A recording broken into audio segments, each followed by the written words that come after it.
Day 97, update 42, actually week 4, update 4. I think I have enough parts in my possession in the next 2 hours to put the rears on the car, the rear end in the car. I have shocks, but we can still get a visual.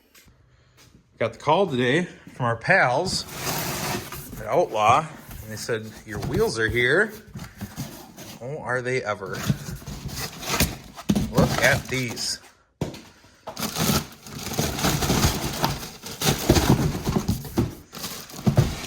So if you remember, we ground one down significantly, and so I sent them out and had them double bead locked.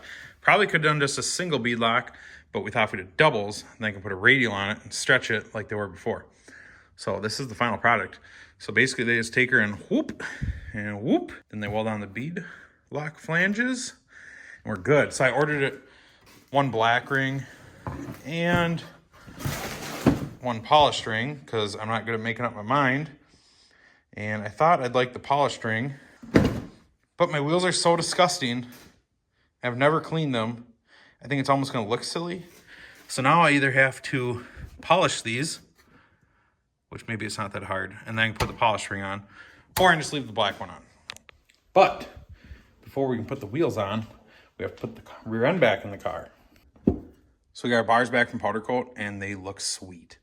I was debating on painting these last week, and everybody's like, don't be an idiot, just get them powder coated. And I did. I'm glad I did. So quick recap on the bars. They were in McGame's kit. These are 1 5/8 bars. The old ones are 1 1/4 bars. The tops are 1 1/2. So I got the 3 put back together here. I'm gonna put this last one together, and then we can stuff that rear end into the car. So as far as setup goes, there's a lot of things to talk about. And by things to talk about, I don't mean I'm gonna give you some pro tip on how to set up your 4-link, because I don't know how that works. What I mean is, we bought radials, but the car's always been on a 10.5 bias ply. So it would make the most sense if you're switching to radials to set the 4-link up accordingly. However, there have been so many changes on the car. I'm setting up the 4-link the exact same way it was. Oh, left-hand thread. I'm setting up the car the exact same way it was. 4-link bars are the exact same, so that's what I'm comparing, making sure they're the same lengths when they go in. And I'm gonna put the bias plies on for the first couple hits. Whatever test day or event or I-28, whatever it may be, it'll have the bias plies on with the exact same 4-link bar settings. Now, there's obviously some things that aren't gonna be the same, like the front shocks. The new shocks are not gonna have just free travel in any given direction. So those, I'm gonna just set them basically full loose to try to duplicate crappy shocks. And the rears, I don't know. One was seized. I got a video today of Yancey trying to take it apart, and it won't even come apart. I don't know. They're a disaster. So the rears will be tough to duplicate, but that's the plan. So right now I'm setting these bars up to be exactly the same as the car was before.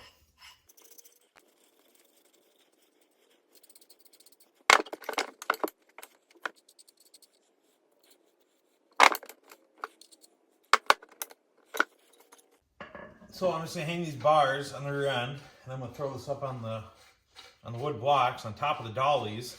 So I'm gonna try to roll this entire thing under the car, because when I took it out, I dropped it. And obviously the other part of everything being the same is this stuff's all going back in the same holes that it was.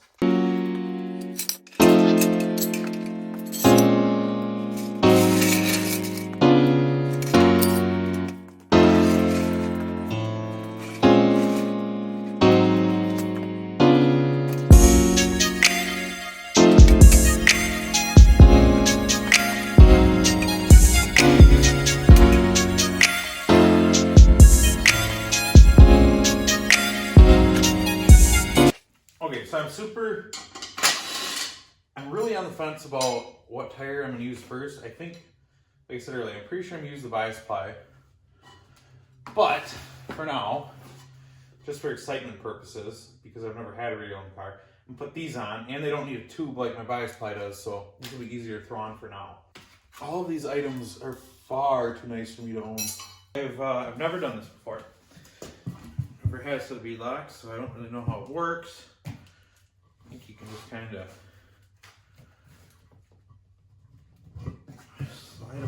Oh, yeah, okay. Just like that. Center that up.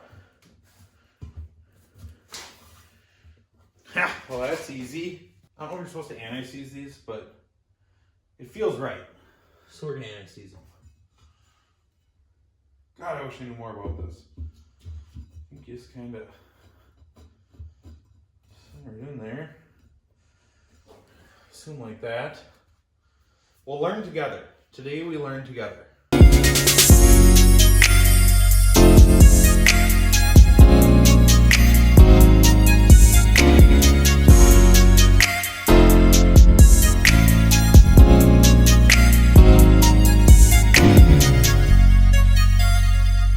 Naturally, I forgot the valve stem.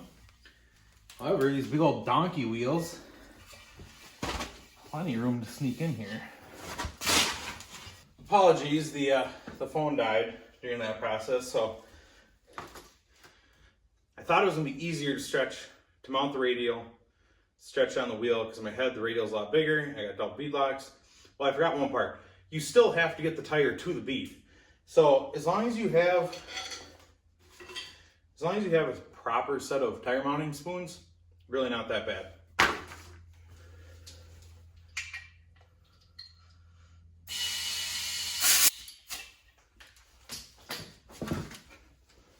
Look at the size of this thing. Oh my God, this is,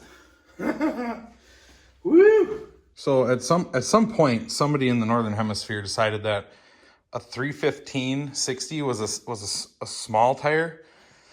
I don't think I agree with it, being as it measures like 30 by 12 and a half almost, I think. This thing's massive. It looks like my old big tires I used to run. But if they say it's a small tire, I guess it's a small tire, so on she goes. Oh my God, it's so heavy. Ooh.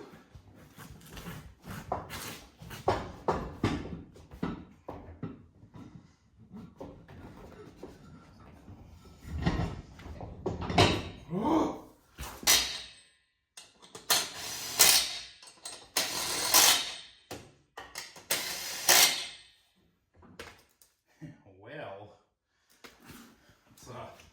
it's a lot of meat. You know, it's a lot of meat. A lot of meat we're working with there. Let's go ahead and dial in the stance real quick.